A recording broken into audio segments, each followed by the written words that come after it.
Hey, everybody, we are live. I kind of forgot Biden was going to be doing this tonight, so we'll get this in real quick and knock this bad boy out. So let's get the White House screen up. This should have good audio. I hope to God they don't fuck this up. So.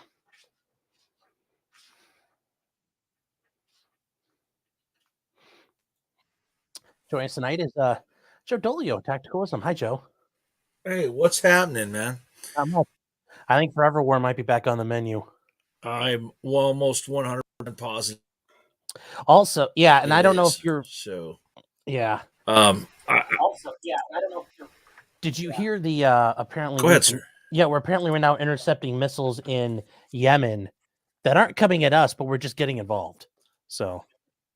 I'm pretty sure that missile was coming at us. Was? I pointed out that amphibious ready group that we pulled out of Kuwait has to transit in front of Yemen. And I said, I guarantee you the Houthis shoot at it, and it looks like they did. So we won't necessarily announce that that's what they're shooting at, because we don't want anyone to know where that amphibious ready group is. Sure. So. And here's what you're talking about is the Marines leaving Kuwait early. This was something they'd already discussed. So, it will be interesting as they, the 1/6 is on its way somewhere. Yeah, I mean, they don't just lob missiles out to sea, right? And the range on an SM-2 missile isn't that we're just knocking them out of the sky everywhere on the planet. They have to be relatively close. So within 200 or 300 miles, which in the terms of the ocean is pretty darn close. So. Yeah. That just, yes, in the terms of the ocean, yes, that's waving at each other distance. So let me adjust my microphone and put the right microphone on. Oh, okay. Josh says there hello. We go. Yeah. Ginger saying my audio kind of sucks.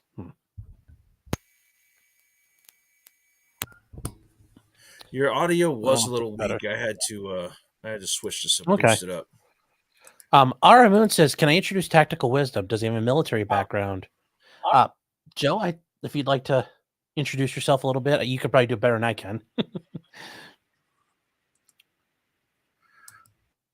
All right. I am a U.S. Marine Corps veteran. I have been on several of the Marine expeditionary units, so I kind of know how those operate, which is pretty relevant right now. I served for a number of years as a military policeman, but actually assigned to the command element of Marine expeditionary units. So hold on. All right, my other computer started playing the show for some weird reason. Good to be my fellow Americans. So I've been on non-combatant. We're facing an inflection point in history. Oh, Joe, here we go. One of those moments where the decisions we make today are going to determine the future for decades to come. That's what I'd like to talk with you about tonight. Early this morning, I returned from Israel. They tell me I'm the first American president to travel there during the war. I met with the prime minister and members of his cabinet. And most movingly, I met with Israelis who had personally lived through horrific horror of the attack by Hamas on the 7th of October. More than 1,300 people slaughtered in Israel, including at least 32 American citizens. Scores of innocents, from infants to the elderly grandparents, Israelis, Americans taken hostage. As I told the families of Americans being held captive by Hamas, we're pursuing every avenue to bring their loved ones home. As president, there is no higher priority for me than the safety of Americans held hostage. The terrorist group Hamas unleashed pure, unadulterated evil in the world. But sadly, the Jewish people know perhaps better than anyone that there is no limit to the depravity of people when they want to inflict pain on others. In Israel, I saw people who are strong, determined, resilient, and also angry, in shock and in deep, deep pain. I also spoke with President Abbas, the Palestinian Authority, and reiterated that the United States remains committed to the Palestinian people's right to dignity and to self-determination. The actions of Hamas terrorists don't take that right away. Like so many other, I'm heartbroken by the tragic loss of Palestinian life, including the explosion at the hospital in Gaza, which was not done by the Israelis. We mourn every innocent life lost. We can't ignore the humanity of innocent Palestinians who only want to live in peace and have an opportunity. You know, the assault on Israel echoes nearly 20 months of war, tragedy, and brutality inflicted on the people of Ukraine, people that were very badly hurt since Putin launched his all-out invasion. We've not forgotten the mass graves, the bodies found bearing signs of torture, rape used as a weapon by the Russians, and thousands of Ukrainian children forcibly taken into Russia, stolen from their parents. It's sick.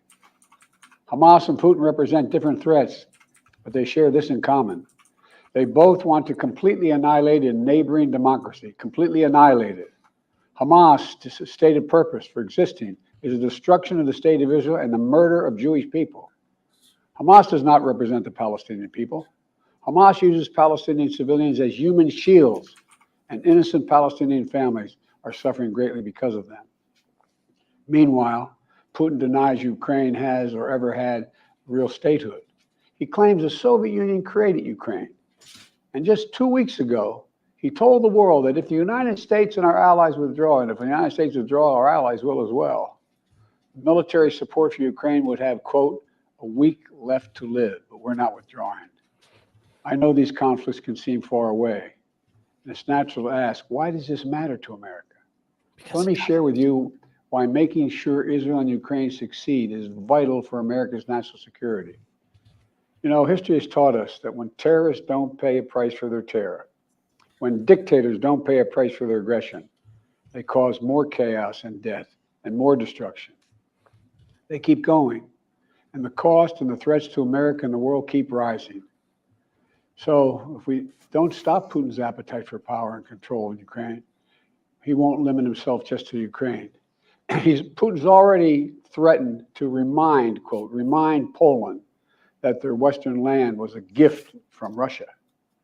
One of his top advisors, a former president of Russia, has called Estonia, Latvia, and Lithuania Russia's Baltic provinces. Oh, no. These are all NATO allies. They are. For 75 years, NATO has kept peace in Europe and has been the cornerstone of American security. And if Putin attacks a NATO ally, we will defend every inch of NATO which the treaty requires and calls for. We'll have something that we do not seek. Make it clear, we do not seek. We do not seek to have American troops fighting in Russia or fighting against Russia. Beyond Europe, we know that our allies, and maybe most importantly our adversaries and competitors, are watching. They're watching our response in Ukraine as well. And if we walk away and let Putin erase Ukraine's independence, would-be aggressors around the world would be emboldened to try the same. The risk of conflict and chaos could spread in other parts of the world, in the Indo-Pacific, in the Middle East, especially in the Middle East. Iran is supporting Russia in Ukraine, and it's supporting Hamas and other terrorist groups in the region, and will continue to hold them accountable, I might add. The United States and our partners across the region are working to build a better future for the Middle East. One where the Middle East is more stable, better connected to its neighbors, and through innovative projects like the India-Middle East-Europe Rail Corridor that I announced this year at the summit of the world's biggest economies. More predictable markets, more employment, less rage, less grievances, less war when connected. It benefits the people who would benefit the people of the Middle East and would benefit us. American leadership is what holds the world together. American alliances are what keep us, America, safe. American values are what make us a partner that other nations want to work with. To put all that at risk, if we walk away from Ukraine, people want to work with. Turn our backs on Israel, it's just not worth it. That's why tomorrow I'm going to send to Congress an urgent budget request to fund America's national security needs, to support our critical partners, including Israel and Ukraine. It's a smart investment that's going to pay dividends for American security for generations. Is that 10% Help us keep plus American 10% troops out of harm's way. Yeah, how are we Help us build a compounding that? world that is safer, more peaceful, more prosperous for our children and grandchildren. In Israel, we must make sure that they have what they need to protect their people today and always. The security package I'm sending to Congress and asking Congress to do is an unprecedented commitment to Israel's security that will sharpen Israel's qualitative military edge, which we've committed to, the qualitative military edge. We're going to make sure Iron Dome continues to guard the skies over Israel. We're going to make sure other hostile actors in the region know that Israel is stronger than ever and prevent this conflict from spreading. Look, at the same time, President Netanyahu and I discussed again yesterday the critical need for Israel to operate by the laws of war. That means protecting civilians in combat as best as they can. The people of Gaza urgently need food, water, and medicine. Yesterday, in discussions with the leaders of Israel and Egypt, I secured an agreement for the first shipment of humanitarian assistance from the United Nations to Palestinian civilians in Gaza. If Hamas does not divert or steal these shipments, we're going to provide an opening for sustained delivery of life-saving humanitarian assistance for the Palestinians. As I said in Israel, as hard as it is, we cannot give up on peace. We cannot give up on a two-state solution. In order to get peace, Israel we're going to go to war. And Palestinians equally deserve to live in safety, dignity, and peace. You know, and here at home, we have to be honest with ourselves. In recent years, too much hate has given too much oxygen, fueling racism, the rise of anti-Semitism, and Islamophobia, right here in America. It's also intensified in the wake of recent events that led to the horrific threats and attacks that both shock us and break our hearts. On October 7th, terror attacks have triggered deep scars and terrible memories in the Jewish community. Today, Jewish families worried about being targeted in school, wearing symbols of their face, walking down the street, or going out about their daily lives.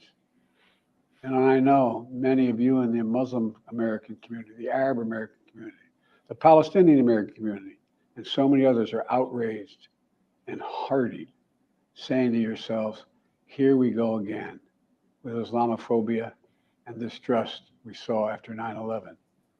Just last week, a mother was brutally stabbed. A little boy here in the United States, a little boy who just turned 6 years old was murdered in their home outside of Chicago.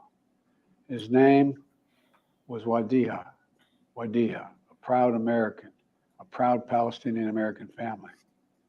We can't stand by and stand Funny, silent. he didn't mention the vehicle attack. We must, without equivocation, denounce anti-Semitism. We must also, without equivocation, denounce Islamophobia. And to all you hurting, those of you hurting, I want you to know I see you. You belong. And I want to say this to you. You're all America. You're all America. This is in a moment, in moments like these, when fear and suspicion, anger and rage run hard, that we have to work harder than ever to hold on to the values that make us who we are. We're a nation of religious freedom, freedom of expression.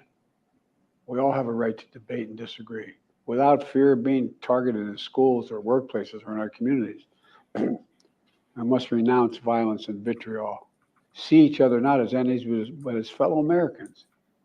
When I was in Israel yesterday, I said that when America experienced the hell of 9/11, we felt enraged as well. While we sought and got justice, we made mistakes. So I caution the government of Israel not to be blinded by rage. In Congress, to make sure we can continue to send Ukraine the weapons they need to defend themselves and their country without interruption, so Ukraine can stop Putin's brutality in Ukraine. They are succeeding. When Putin invaded Ukraine, he thought he would take Kyiv and all of Ukraine in a matter of days. Well, over a year later, Putin has failed, and he continues to fail. Kyiv still stands because of the bravery of the Ukrainian people. Kiev. Ukraine has regained more than 50% of the territory Russian troops once occupied, backed by U.S.-led coalition of more than 50 countries around the world, all doing its part to support Kyiv. What would happen if we walked away? We are the essential nation. Meanwhile, Putin has turned to Iran and North Korea to buy attack drones and ammunition to terrorize Ukrainian cities and people. From the outset, I've said, I will not send American troops to fight in Ukraine. All Ukraine is asking for is help for the weapons, munitions, the capacity, the capability to push invading Russian forces off their land, and the air defense system to shoot down Russian missiles before they destroy Ukrainian cities. Let me be clear about something. We send Ukrainian equipment sitting in our stockpiles. And when we use the money allocated by Congress, we use it to replenish our own stores, our own stockpiles with new equipment. Equipment that defends America and is made in America. Which will take years to build. Patriot missiles for air defense batteries. In 12 years, made in we'll Arizona. Be there. Artillery shells manufactured in 12 states across the country, in Pennsylvania, Ohio, Texas, and so much more. Okay, when do we get them? Just as in World War II, today patriotic American workers are building the arsenal of democracy World War. and serving the cause of freedom. Let me close with this. Earlier this year, I boarded Air Force One for a secret flight to Poland. There I boarded a train with blacked out windows for a 10-hour ride each way to Kyiv. Why did you need blacked stand out with the people windows? of Ukraine ahead of the one-year anniversary of their brave fight against Putin. And I'm told I was the first American to enter a war zone not controlled by the United States military since President Lincoln. With me was just a small group of security personnel and a few advisors. But when I exited that train and met Zelensky, President Zelensky, I didn't feel alone. I was bringing with me the idea of America, the promise of America, to the people who are today fighting for the same things we fought for 250 years ago: freedom, independence, self-determination. And as I walked through Kyiv with President Zelensky, with air raid sirens sounding in the distance, I felt something I've always believed, more strongly than ever before. America is a beacon to the world. Still. Whereas my friend Madeleine Albright said, the indispensable nation. Tonight, there are innocent people because all over her the world work was amazing. who hope because of She's us, not dead. who believe in a better life because of us, who are desperate not to be forgotten by us, and are waiting for us.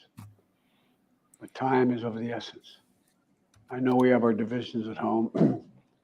We have to get past them. We can't let petty, partisan, angry politics get in the way of our responsibilities as a great nation. We cannot and will not let terrorists like Hamas and tyrants like Putin win. I refuse to let that happen. In moments like these, we have to remember who we are. We're the United States of America. The United States of America. And there's nothing beyond our capacity if we do it together. My fellow Americans, thank you for your time. May God bless you all. May God protect our troops.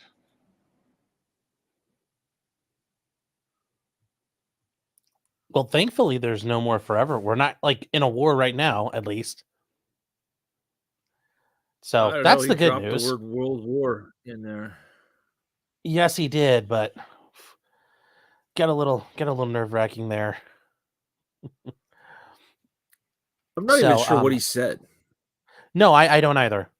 We can't let the bad men win. Why? What is our strategic interest in Ukraine? Mail order brides? Like, that's all they have. I'm sure we could find other Slavic women than green cards. Yeah, that was just. I can't imagine how he's tying the two issues together. And that story that he keeps telling about the Russians kidnapping children.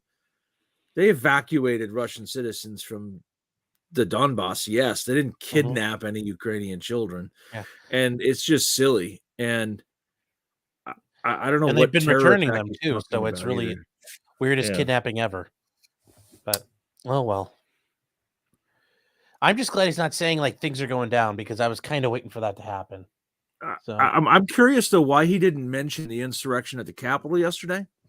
Yes. Or the vehicle attack by the Muslim terrorist, and the guy was a terrorist in Long Beach, California.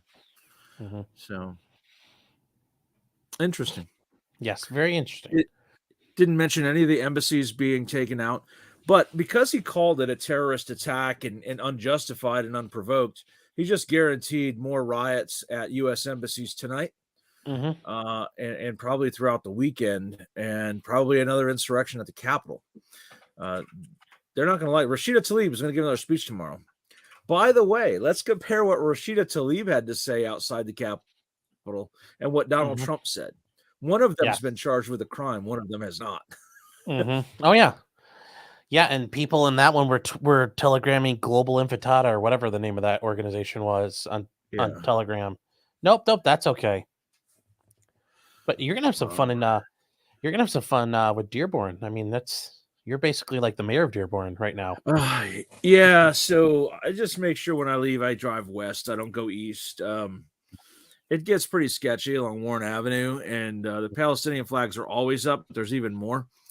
And there's a lot of spontaneous street celebrations, so we don't go out after dark and go in that direction. So interesting times here.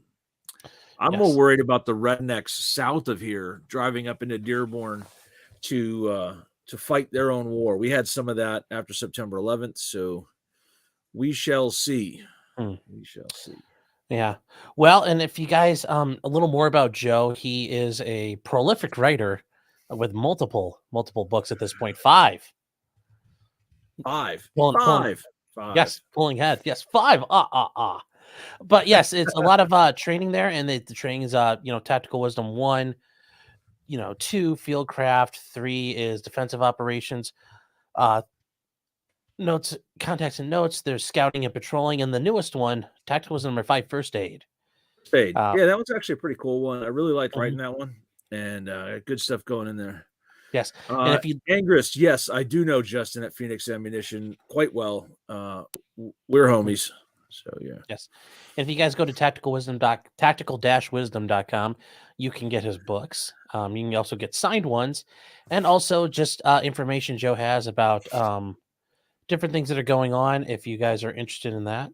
So I just wrote a review on the course NC Scout and I ran last week. 6 days in the woods with sounds pretty neat. 25 people. Good times. Yeah. Well, I saw a bunch of the tweets from that. It looks pretty cool. So listen, man, there's nothing more fun than getting out there and shooting at me with blanks. It's a blast, right? Yes. Hunch, I knew you'd find your way over here. Yeah. When it's finished, Hunch. When it's finished.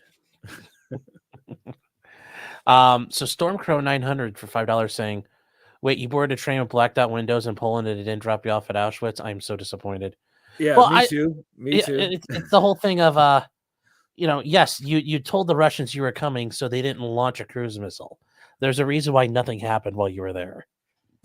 So the idea that he showed up and the Russians were like, oh no, there was deconfliction that happened there. And then Unhung Hero for $2 says, "I identify as first." That's always important. And then I'm gonna come. Well, don't. Guys, all over the screen. I mean, it's a mess. Yeah. Yes. Guys, we are going to still do the 9:30 show. I just wanted to get this in case we were missing history, because with my luck, if I didn't show up and do this, we were going to be in war. So I avoided the war. You're welcome. Let me tell you this, though. There will be fallout from this. He has, for the last week, walked a tightrope between the two. And he said some things tonight that are going to push them over the edge as far as protests. Calling it a straight-up terrorist attack, calling Hamas a terrorist organization is going to fire up the make-believe Palestinians, and things are going to get rough. So. Yeah, it's going to be very interesting from here. And I will say also, Joe, it's been a pleasure. And if you guys want to see Joe, you'll be able to see him tomorrow. You're going to be on tomorrow morning? Tomorrow morning, I'll be on. All right. I will be there as well tomorrow morning at 9 a.m. On Future Conflicts. It's Scott going to be around. I'm looking forward to being on one where we start on time. So, hey, you know what? No, Scott's going to be back, so we probably won't start on time. It's been a good. You guys have noticed the last good 2 days so we've started and ended on time because there is no Scott. I'll just leave it there. All right. Well, guys, that is it for us, and I will see you guys at 9:30. So have a nice night. Take care. Thanks, guys.